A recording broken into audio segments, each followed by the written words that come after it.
Hi guys and welcome back again into another reaction video. Happy New Year everybody! And it's been a month na nagpahinga tayo from reaction vlog. Kasi tayo ay nagsisave ng energy for this 2025. Ano nga bang aking i-react? Ang unang video na aking i-react ay si Sofronio Vasquez. Actually, trending na talaga to si Sofronio since nung nanalo siya Voice USA. So ngayon ay nandito siya sa Pilipinas para tayo ay haranahin. Excited ako kasi first time ko siya mapapanood. Hindi ko talaga siya pinanood noong nakaraang linggo kasi sabi ko ay gusto ko dapat first time ko maririnig ang kanyang boses sa aking reaction. So ito na ang moment. So without further ado, let's make a reaction now to Sofronio Vasquez kung saan hinarana niya ang ating President Marcos sa Malacanang. Kaya eto na. I have my accompaniment prepared for you. Okay. Well, ma'am, swerte naman natin. Sige. Wow. Hindi ko expected yun. Sure. So, since I am super blessed to be in front of you, Madam and Mr. President, I prepared and I've researched a bit. You are a Beatles fan, and this is one of your and this is one of your favorite songs, sir. So I hope you like this Ang one. cute pala niya, no?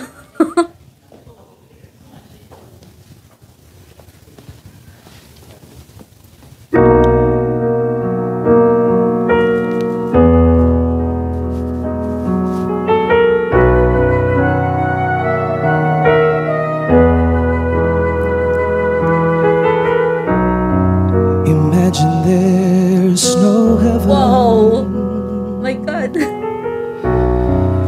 It's easy if Ang you galing. try. Hala, tiri-ay na ako. No hell below us. Grabe. Above us only sky. Wow. Imagine all the people Nakakatawa. living for today. Ooh. Imagine there's no countries. It isn't hard to do,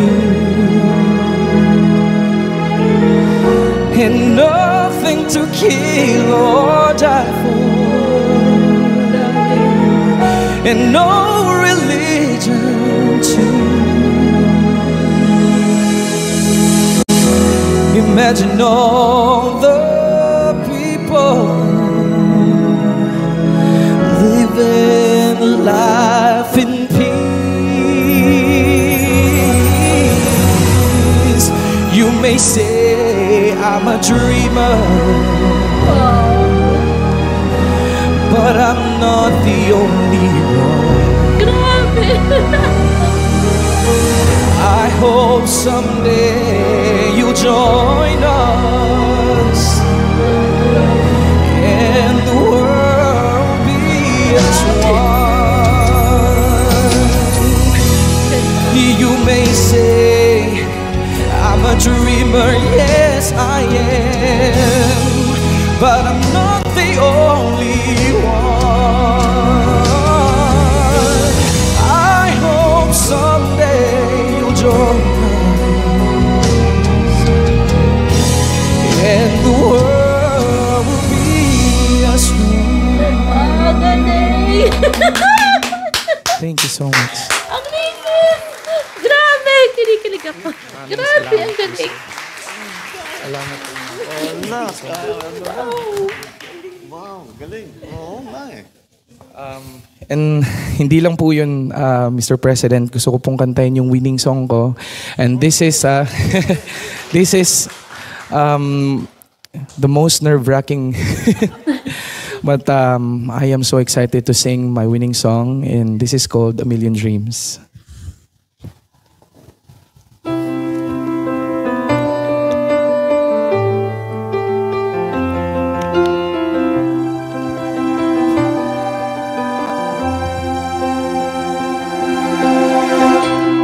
Close my eyes and I can see A world that's waiting up for me, that I call my own. Through the dark, through the door, through where no one's been before, but it feels like home. They can say it all sounds crazy.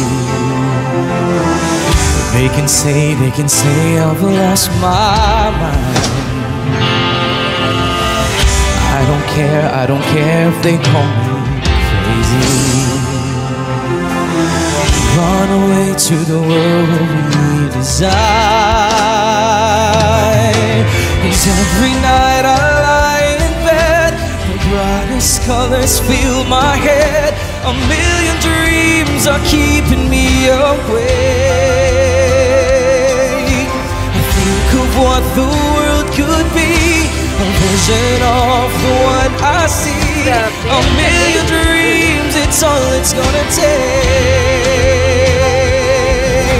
A million dreams for the world we're gonna make.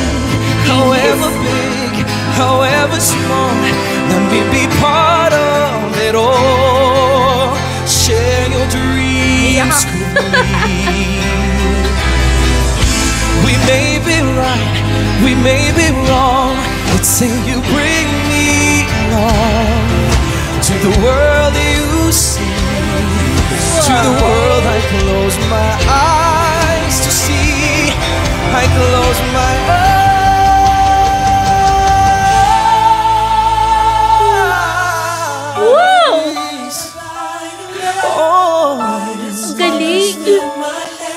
A million dreams are keeping me awake. I think of what the world could be, a vision of the one I see. A million dreams, it's all it's gonna take. A million dreams for the world we're gonna make.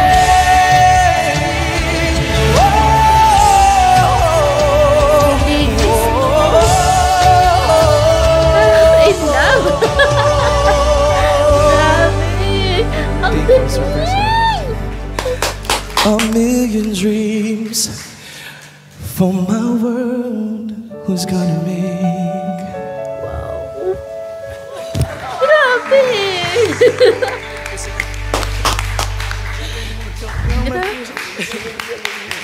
Thank you, ma'am. Wow. So there you have it. Ang galing! Grabe! Sofronio Vasquez. Hindi lang siya champion ha. Pero ito lang masasabi ko. Sa lahat ng boses na narinig ko at napanood ko na artist, iba! Grabe! 100% iba. Kaya pala deserve niyang manalo dahil kakaiba siya. Ang dami kong gusto explain.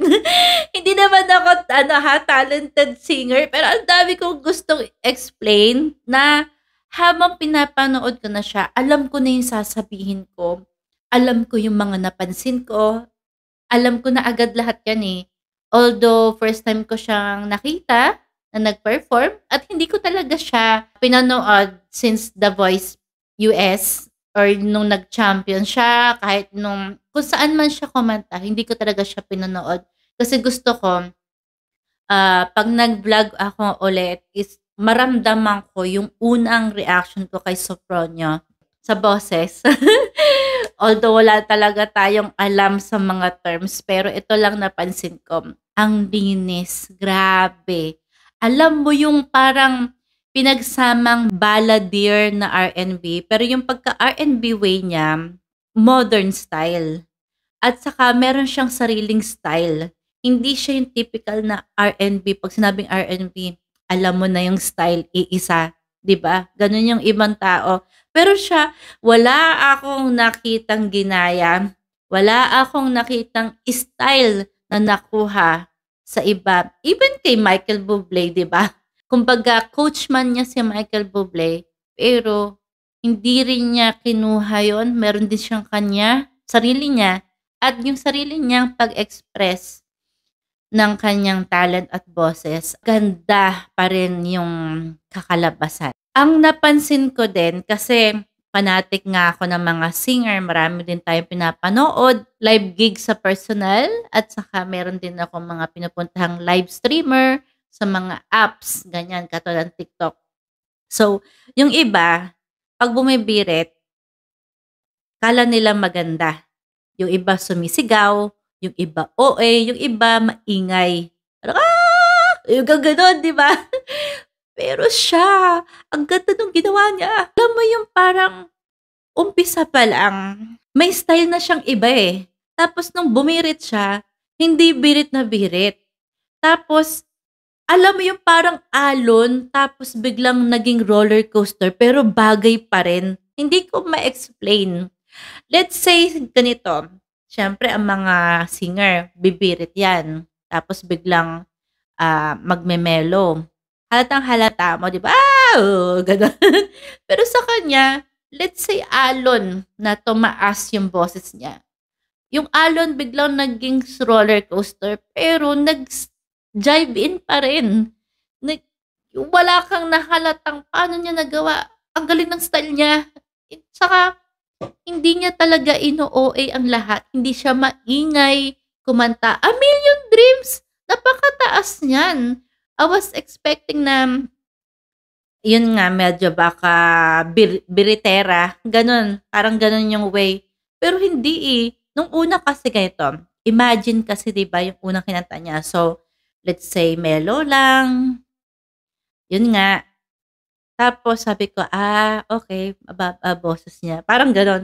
Tapos biglang, nga pala, A Million Dreams nga pala yung kanyang champion na song na ginamit. So, mataas to.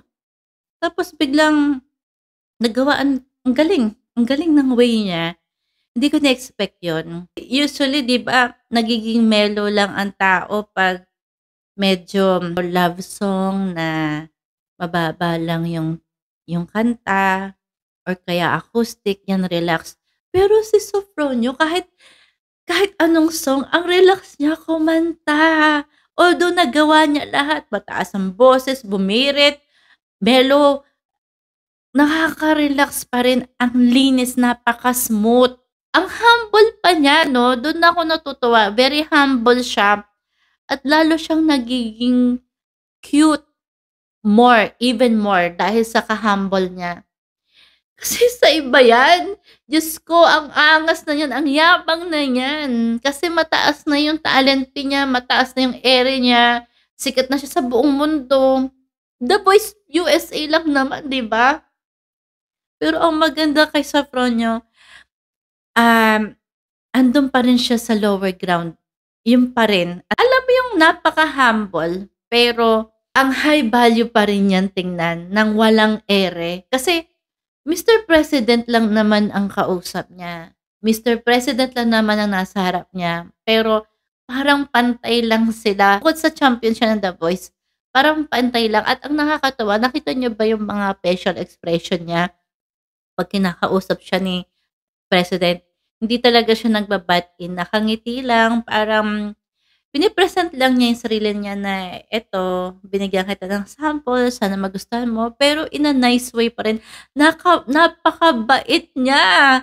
Nakaka-inspired ang katulad niya. Full package na siya eh. The way he perform, meron siyang sariling style na panalong-panalo at yun yung pinaka-unique niya. Napakalinis, di ba? Tapos yung pagiging mabait niya at very humble, walang kayabang-yabang, lalo siyang nagiging gwapo sa ganong paraan. Ang cute ng personality niya, gusto ko siya. Kumbaga, siya yung tipong tao na kahit unang beses ko palang makilala, makakagaanan ko ng loob at makakasundo ko siya agad. Ganun yung nakikita ko based sa aking reaction kasi ako ay nakakapagbasa din ng personality ng mga tao. Siya yung pinakamalinis na napanood ko sa buong buhay ko. Para sa akin, siya ang pinaka-smooth, pinakamalinis, pinakamasarap pakinggan sa tenga. Kahit na sobrang taas na ng boses at biret is ginagawa pa rin niyang malinis. At saka, yung pinili pa niyang kanta, nakaka-inspired. Ito yung mga gusto kong topic yung winning moment ba, na the way he performs, tapos ang pinili pa niyang kanta is very inspirational. Masaya sa puso, lalo't this past few days ay hirap ako bumangon sa paggagawa ng vlog kasi mahirap yung vlog na 'to, reaction 'to, So, dapat emotion ko, isip ko, the way I said things, the way I expressed na yung pagre-react vlog ko is hindi gano'n basta-basta. Mahirap. Kaya tumagal din ako ng ilang days or 1 month para bumangon ulit sa pagva-vlog after holidays. Pero nung napakinggan ko si Sopronio, kahit hindi man ako manganganta, ay na-lift up yung mood ko. Nabigyan ako ng bagong pag-asa na magkaroon ulit ng inspirasyon para gumawa ng vlog. So, malaki din ang impact sa akin as a reaction vlog at isang regular na tao na humahanga din sa katulad niya, nabigyan din ako ng parang moment para bumangon din nung narinig ko ang boses niya at saka yun pa yung pinili niyang kanta. So, it really helps me a lot, especially na siyempre may mga depression and anxiety tayo na hinihil. Kaya malaking tulong 'tong pinili kong reaction. I really did enjoy this reaction vlog kasi hindi ko talaga alam kung anong ire-react ko dahil ang tagal kong nawala sa reaction. So, masaya ako na ito ang pinili ko. Ito yung bumungad sa'kin dahil kahit papaano ay magkakaroon na ulit ako ng motivation para gumawa ng video everyday. So, thank you, Sopronio, for this one. Good luck sa journey mo after winning the Voice Championship. At sana ay more blessing pa and stay humble as you are. Ang nagustuhan ko sa kanya is napaka-simple. Pero, The Voice Champion, yan! Huwag niyong gaganyan-ganyan. So, yun lang. I hope you like my reaction. Ito lang yung simpleng opinion ko as my welcome back para sa taong 2025 sa aking reaction vlog. At congratulations again sa sarili ko dahil ako ay monetized channel na at natanggap ko na ang Google AdSense. Salamat sa mga taong nandyan, nakasupport sa akin, nanonood, at hindi kayo nagsasawa sa pagbubukha ko. Ganda rin itong simula ko kasi pumipili talaga ako ng mga positivity. Ada ng maraming problema sa mundo. Watching Sopronio and listening to his songs and his voice, nakaka-help talaga para tayo ay bumangon muli at magkaroon ng bagong pag-asa sa buhay. So, yun lang po. I hope you like my reaction. Happy New Year again, guys. Please, let's all welcome the January na hindi siya back to normal or back to reality, kundi new life, new start. So, have a wonderful weekend and I hope you have a very beautiful day, not only. Bye-bye!